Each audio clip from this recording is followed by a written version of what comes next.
আরে আমি আল্লাহ না তোরে এত নিয়ামত দিয়া সুন্দর করে বানাইলাম। এই আসমান বানাইয়া কোরআনের কোথাও বলি নাই আসমান সুন্দর করে বানাইছি, জমিন বানাইয়া কোথাও বলি নাই জমিন সুন্দর করে বানাইছি, গোটা সৃষ্টি জগৎ বানাইয়া কোথাও বলি নাই সুন্দর করে বানাইছি।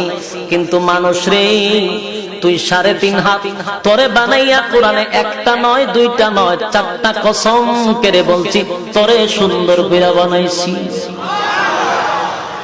দুইটা না 4টা কসম করে আল্লাহ বলছে মানুষ তোরে সুন্দর করে আমি আল্লাহ বানাইছি।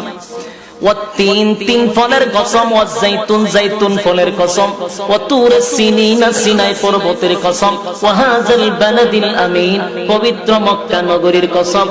4টা কসম করে আল্লাহ বলেন লাকাদ খালাকনাল ইনসানা ফি আহসানি তাকওয়িম।